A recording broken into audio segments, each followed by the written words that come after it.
William O'Flaherty. Welcome to Adult Autism in 60 Seconds. Recently, I contributed to Autistic Jenny's channel on the topic of imposter syndrome.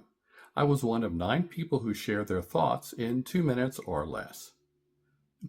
Imposter syndrome for an autistic is doubting you are autistic. After I share what I recorded, I'll be back to share a few additional thoughts. William O'Flaherty from Adult Autism in 60 Seconds. Feelings of imposter syndrome come and go for me. Having been only diagnosed a year ago in February 2024 at the age of 60, I initially had no problem embracing being autistic. That's because it explained so much about why I struggled my entire life with social interactions, among other things. Having an interest in psychology, though, from late teens and being on the tech side of drama classes from early high school meant I developed the ability to copy socially acceptable behaviors and not appear all that autistic.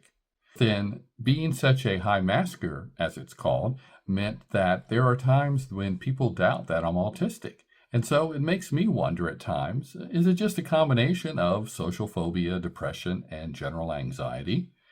Might any of those conditions better explain my situation? Well, my answer to this is the following to raise this question. Couldn't the appearance of the symptoms in those conditions be explained because of being autistic?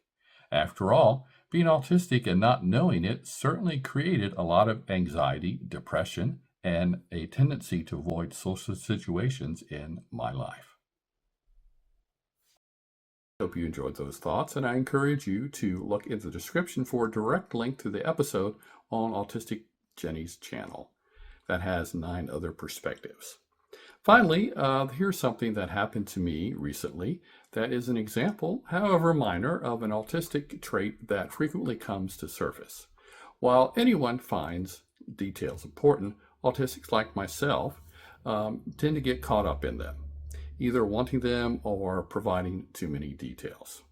Recently at work, I was communicating with a new coworker about passing on some paperwork that would need it to be forwarded to the supervisor. It was something that they would electronically sign. Because I had only finished 1 of 2 documents I needed to send them, I felt the need to explain or over-explain why the second document would come later.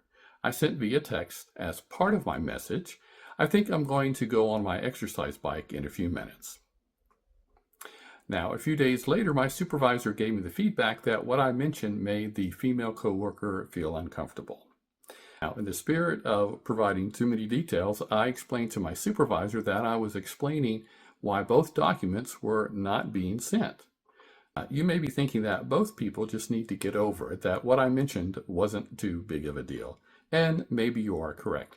However, my supervisor knows that I've been diagnosed autistic for just barely over a year, and I've asked for feedback from her to have her let me know when my communication skills could use improving. So there you have it. A few extra details related to imposter syndrome, however loosely.